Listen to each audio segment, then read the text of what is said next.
સૌને મારા જય શ્રી કૃષ્ણ. પુરુષોત્તમ મહાત્મય અધ્યાય 9મો. દુર્વાસાનું આગમન. સૂત બોલ્યા, ત્યાર પછી નારદ મુનિએ તેને મેધાવી નામના શ્રેષ્ઠ બ્રાહ્મણની પુત્રીનું વૃત્તાંત પૂછ્યું. હે મુનિ, તે મુનિની કોમળ અને નિરાધાર પુત્રીએ તપોવનમાં શું કર્યું અને કયા પુરુષે તેનું પાણી ગ્રહણ કર્યું? શ્રી નારાયણ બોલ્યા, પોતાના પિતાને યાદ કરી અને વારે વારે શોક કરતો ને ત્યાં વસતા તેનો કેટલોક વખત ગયો.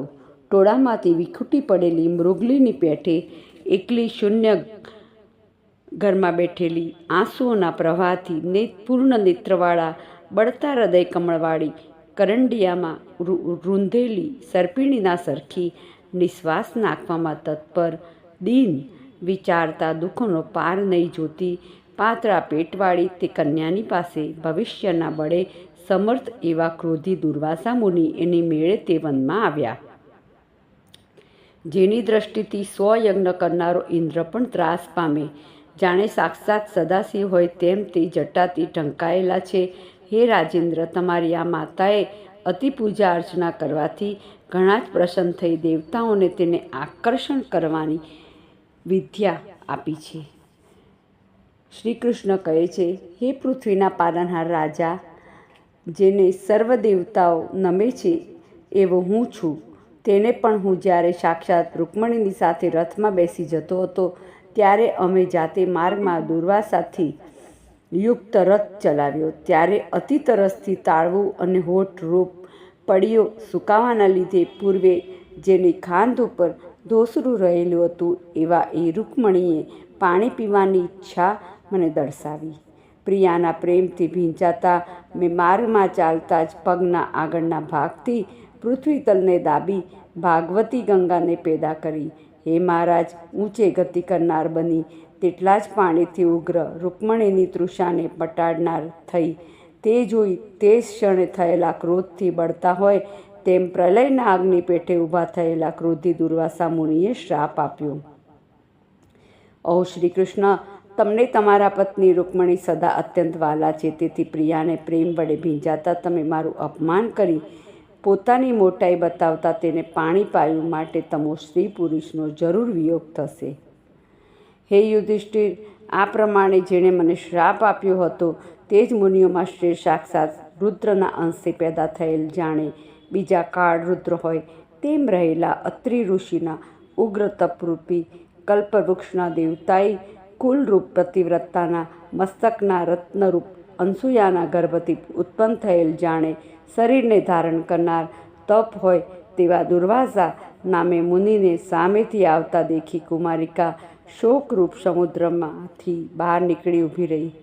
ધીરજથી મુનિના ચરણોમાં માથું નમાવી પોતાના આશ્રમમાં લાવી પછી તે અર્ધ્ય પગ ધોવાના જળ, જુદી જુદી જાતના ફળ અને ફૂલોથી આદર સહિત મુનિનો સત્કાર કરવા લાગી. પછી કન્યા વિનયથી બોલી, હે મહાભાગ, અત્રિ ઋષિના ગોત્રના સૂર્યરૂપ આપને નમસ્કાર થાઓ. હે સજ્જન, હું દુર્ભાગ્યવાળી છું, છતાં મારા આશ્રમમાંથી ક્યાંથી પધારવું થયું? હે મુનિ, આપના પધારવાથી મારા ભાગ્યનો ઉદય થયો, અથવા મારા પિતાના પુણ્યના પ્રવાહે પ્રેરણા કરવાથી આપ મારી સંભાળ લેવા આવ્યા. આપના તીર્થરૂપ ચરણની રજને અડવાથી મારો જન્મ સફળ થયો. અંતે આજ મારું વ્રત સફળ થયું. આવું કહી તે કન્યા તેની આગળ ચૂપ થઈને ઊભી રહી અને દુર્વાસા મુનિ મનહાસ્ય સહિત બોલ્યા. દુર્વાસાએ કહ્યું, હે બ્રાહ્મણ પુત્રી, તે પિતાના કુળનો ઉદ્ધાર કર્યો. તું આવી સુપુત્રી છે એ મેધાવી ઋષિના સારા તપનું ફળ છે. તારું ધાર્મિક સદાચરણ જોઈ હું કૈલાસથી આવ્યો અને તારા આશ્રમ આવવાથી તે મારું સારી રીતે પૂજન કર્યું. હે ગુણોથી ઉત્તમ સ્ત્રી, હવે હું લોકને કારણે એકાગ્ર નીતિ આકરું તપ કરવા સનાતન મુનિઓના ઈશ્વર દેવનારાયણનું દર્શન કરવા ઉતાવળથી બદ્રિકાશ્રમ જઈશ. કન્યા બોલી, હે મહાતપસ્વી ઋષિ, આપના દર્શનથી મારો શોકરૂપ સમુદ્ર સુકાઈ ગયો. હવે પછી અવશ્ય મારું શ્રય થશે, કેમ કે આપે મારી સંભાળ લીધી. હે દયાના સાગર, હે મુનિ, આપ ઉત્પન્ન થયેલ માટી જ્વાળાવાળા અગ્નિને જાણો છો, માટે તેને શાંત કરો. જે મને ધીરજ આપે તે માતા નથી, પિતા નથી અને ભાઈ પણ નથી. આમ દુઃખના ઘરમાં પીડાતી હું કેમ જીવી શકું? હે તપના ખજાના રૂપ, જે દિશા જોઉં છું તે મને શૂન્ય ભાસે છે, માટે તરત મારા દુઃખનું નિવારણ કરો. કોઈ પણ મારું પાણી ગ્રહણ કરવા માટે તત્પર નથી. આથી હવે પછી મારી શું દશા થશે એવી મને ઉપાધિ ઉપસી છે. હે બ્રહ્મદેવ, તે કારણથી મને નિદ્રા આવતી નથી અને હું મરવા ઈચ્છું છું. આ પ્રમાણે જેના મુખ ઉપર આંસુ આવેલા છે એવી કન્યા તે ઋષિના ચરણમાં પડી. તે સમયે દુર્વાસા તેના ઉપાયને માટે બોલ્યા. નારાયણ બોલ્યા, આવું મુનિનું પુત્રીનું વચન સાંભળીને અત્યંત તમોગુણવાળા મુનિ દુર્વાસા વેદને વિચારી ઘણી પ્રસન્નતાથી કન્યાને જોઈ સારરૂપ હિતકારી વચન બોલ્યા. આ પ્રમાણે બૃહન્નારદીય પુરાણમાં પુરુષોત્તમ મહાત્મ્યમાં દુર્વાસાનું તપોવનમાં આગમન આ નામનો 9મો અધ્યાય પૂરો થયો. પુરુષોત્તમ ભગવાનની જય.